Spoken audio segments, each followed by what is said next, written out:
परंपरा हमारी क्या है और कहाँ से शुरू हुई।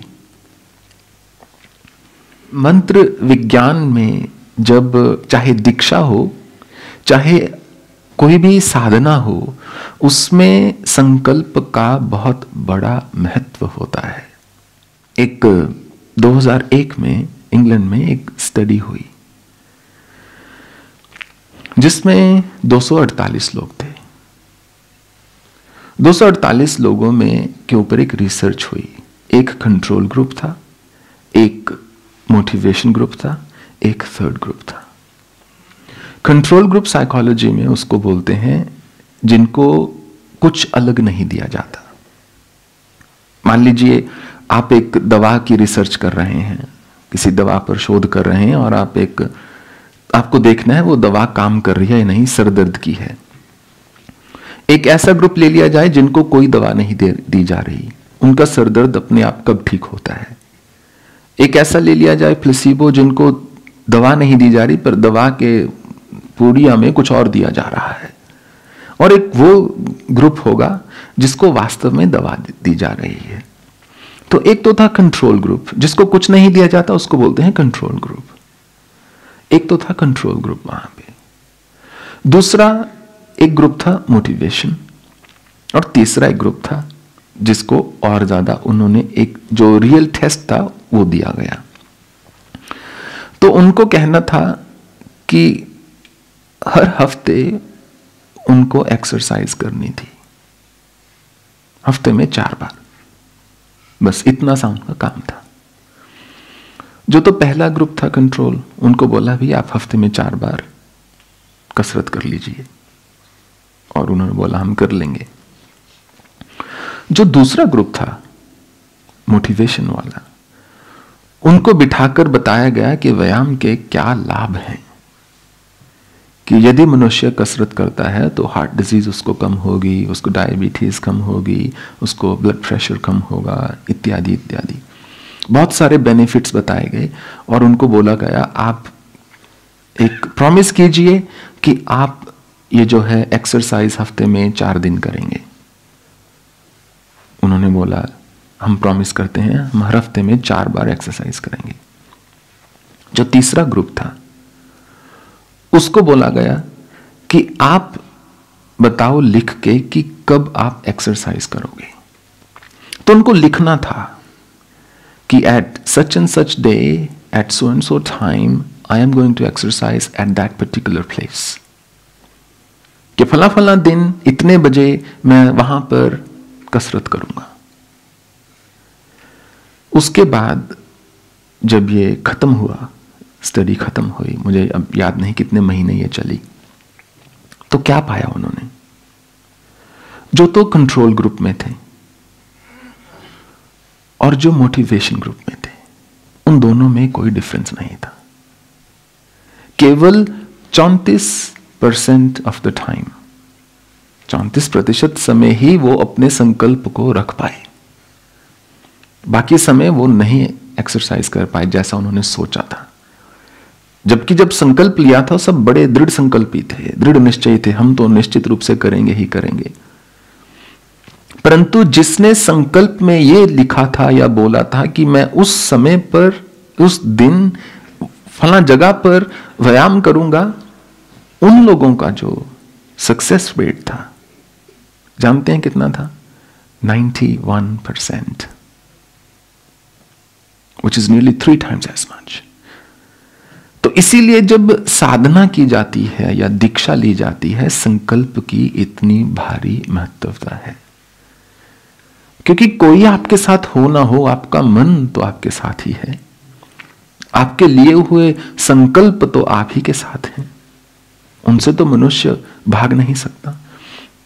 तो जो व्यक्ति ये संकल्प लेता है कि मैं मान लीजिए 40 दिन के लिए इस पुरुष चरण को करूंगा, प्रतिदिन इतने घंटे या इतने मिनट या इतनी गणना से जप करूंगा, इतने बजे सुबह बैठूंगा या इतने बजे शाम को बैठूंगा, उस व्यक्ति के संकल्प पूरे होने की आशा बहुत अधिक है। और जब जब आप एक छोटा संकल्प पूरा करते हैं, बड़ा संकल्प अपने आप पूरा हो जाता है। फिर एक दिन आपको बोध होता है कि ये जीवन भी एक संकल्प मात्र ही है। एक संकल्प ही लेना होता है बस, कि मुझे जीवन को कैसे जीना है। जो दृढ़ निश्चयी होता है, जो धीर होता है, जो स्मृतिवान होता है व्यक्ति, वो अपने संकल्प पर पूरा उतर जाता है, क्योंकि उसने छोटे छोटे संकल्पों को लेकर पूरा करने की कला सीख ली है। इसलिए बड़े संकल्प को भी वो पूरा कर लेता है। जो ये संकल्प ले ले कि मुझे इस जीवन को भरपूर जीना है और मुझे खुश रहना है, उस व्यक्ति को दुनिया की कोई ताकत खुश रहने से नहीं रोक सकती। कहीं मैंने पढ़ा था कि एक पत्नी अपने पति से पूछती है कि तुम मुझे सच में बहुत प्यार करते हो? उसने कहा, शादी को 20 वर्ष हो गए हैं, तुम्हें अभी भी संशय है? मैं तुम्हारे अतिरिक्त किसी और को प्रेम करता ही नहीं, मैं अपने से भी ज्यादा तुमको प्रेम करता हूं। हालांकि ये सच्ची बात नहीं है।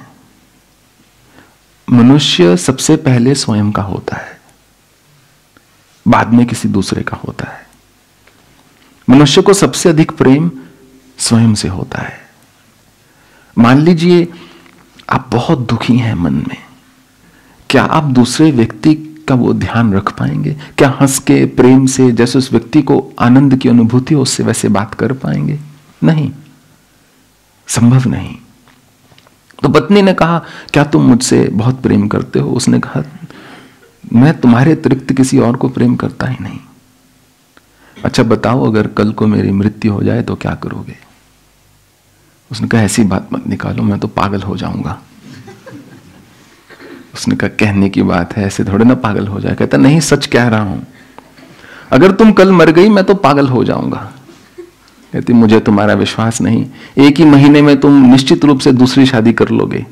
अरे इतना पागल थोड़ी होऊंगा।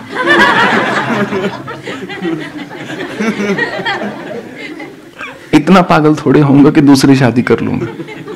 अभी 20 वर्ष का एक भोग रहा हूं, आगे थोड़ा जिंदगी का आनंद लूंगा, दूसरी पत्नी को घर पे क्यों लाऊंगा ना।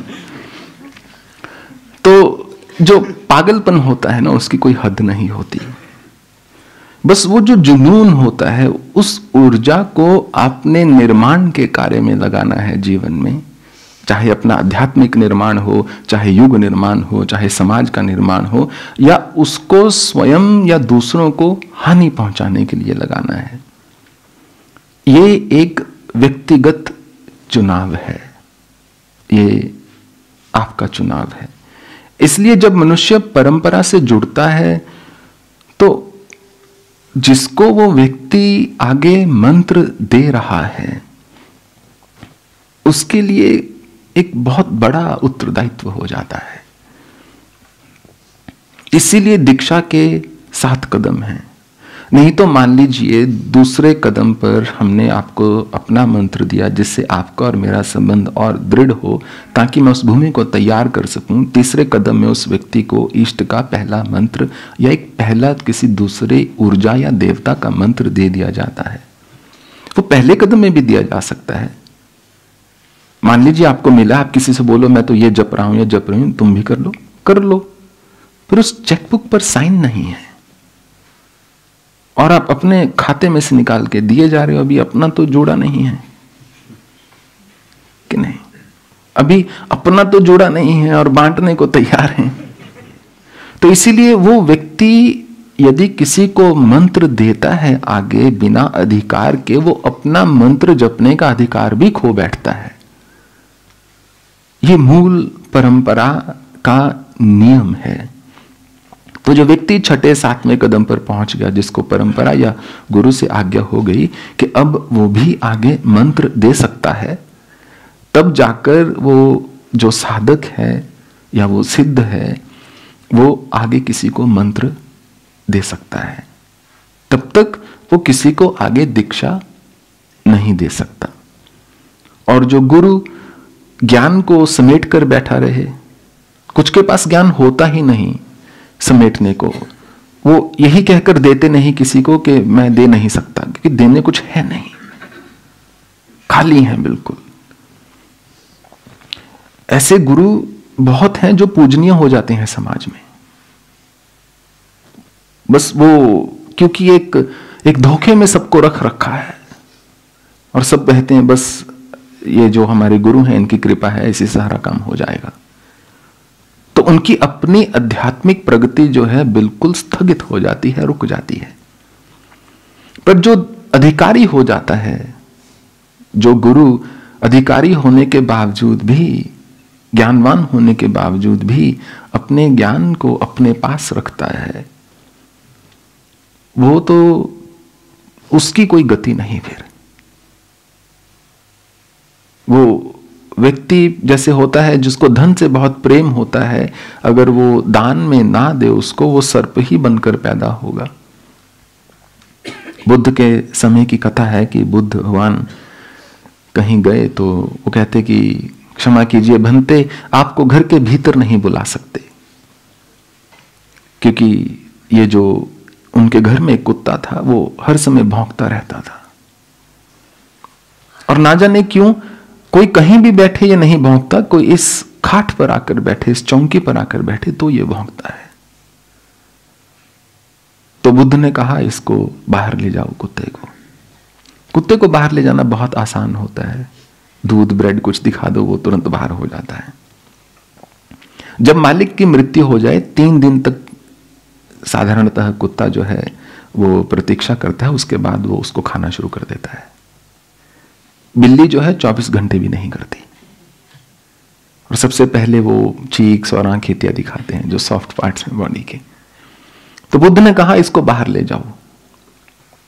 उस कुत्ते को बाहर ले जाया जाता है और कहा कि इस जगह को, चौकी को उठवा के खुदवाओ इसको। उसको खुदवाते हैं तो नीचे एक पेटी निकलती है, उसको खोलते हैं तो उसमें धन होता है। तो बुद्ध ने कहा कि जो आपसे पहले रहे होंगे दादा या पिता, वो उनको अपने धन से इतना प्रेम होगा, बहुत कंजूस प्रवृत्ति के होंगे। और वही बात घर वालों ने बोला, हाँ ऐसा ही था। तो ये वही जो है कुकुर योनि में आए हैं, धन के ऊपर बैठे अपने धन की रक्षा कर रहे हैं। बुद्ध ने कहा वो घर वाले नहीं हंसे थे सुन के, पर ऐसा ही सत्य होता है। मनुष्य बार बार वहीं पर जाता है, उसका ध्यान जहां उसकी रुचि होती है, जहां उसका कुछ निवेश हुआ होता है। अगर कहीं आग भी लगती है, पता चले कहीं आग लग गई, कौन से मोहल्ले में लगी है, कौन सी गली, अच्छा अपना घर तो दूर है कोई बात नहीं, अब हम दुख व्यक्त करेंगे जिसके बेचारे के लगी है, पहले अपना तो ठीक है ना। तो जो जिसके पास होता है उसको आगे तो बांटना है। गाय की भांति बांट दे तो अच्छा है, जीते समय ही वो सारा कार्य करती है, दूध देती है, सब कुछ। नहीं तो सूअर की भांति जाएगा, मरने के बाद ही कुछ काम का है। नहीं, जीते हुए तो केवल गंध खाता है ना। यही सूअर का सत्य है ना। Right, so anyway it got funny, but that's the idea, not that it had to be funny, but तो वो हमारी परंपरा है, और इसको हमने लगभग कुछ हद तक ही प्रकाशित किया है। जब भी कभी लिखा भगवान की इच्छा से, तो हो सकता है थोड़ा और विस्तार से इसको लिखा जाए। इसीलिए जिसने आज तक दीक्षा नहीं मांगी, मैंने कभी उसको दी नहीं, क्योंकि वो हमारी परंपरा के अंतर्गत नहीं है। दीक्षा उसी को दी जाती है जो विनम्रता के साथ एक गुरु के पास शरणागति होकर आता है कि मुझे आपकी शरण में आना है। यदि उसको उसी समय क्लियर है कि मुझे क्यों जाना है शरण में, मुझे केवल गुरु भक्ति चाहिए, मुझे केवल एक गुरु के साथ एक जीवन जन्म जन्म का जो है संबंध स्थापित करना है, या मुझे अपना मोक्ष चाहिए, या ज्ञान चाहिए, या समाधि चाहिए, तो गुरु उस हिसाब से उसको पथ पर चलाता है। क्योंकि बिल्कुल इसमें कोई गलत नहीं है अगर गुरु के प्रति मन में भक्ति ना हो। अगर गुरु को हमको सिर्फ एक मार्गदर्शक के रूप में देखना है, वो भी बिल्कुल ठीक है, पर वो पहले ही स्पष्ट कर देना चाहिए, या जैसे ही आपको मालूम हो तभी स्पष्ट कर देना चाहिए, ताकि गुरु जो है आपकी सहायता तो कर सके। गुरु सोच रहा है कि गुरु भक्ति में, जैसे मैं जब नागा बाबा के यहां था तो मुझे बस जो बाबा ने बोल दिया, मुझे उस पर मैंने कभी विचार ही नहीं किया, मेरे लिए वो पर्याप्त था। उन्होंने जो बोला मैंने उसी को साधना समझा। ये भी नहीं कहूंगा मैंने उसको कुछ नहीं समझा, मैंने बस बाबा ने बोल दिया काम खत्म, मुझे नहीं इस पे सोचना, मुझे इस पे विचार नहीं करना। उसमें एक इतना आनंद था, एक इतना रस था। अब प्रश्न तो उठता है कि फिर मैंने नागा बाबा का आश्रम क्यों छोड़ा। वो इसीलिए छोड़ा क्योंकि मुझे लगा जिन लोगों को मैं छोड़ के आया हूं उनके साथ अन्याय है। ये मैंने घर छोड़ा है प्राप्ति के लिए। अगर मैं पूरा जन्म यहीं रह जाता हूं तो उनके प्रति अपनी जिम्मेवारी कैसे निभाऊंगा। अगर मैं उनसे बात नहीं कर रहा और यहां पर आ जा रहे असंख्य लोग उन सबसे बात कर रहा हूं, तो ये तो उनके साथ घोर अन्याय है। इसलिए मुझे साधना की ओर ही बढ़ना है। मुझे अब नागा बाबा को हृदय में धारण करके आगे चलना है, कि जो एक ऐसे संबंध लिखा था वो उतना ही था। So that's my answer.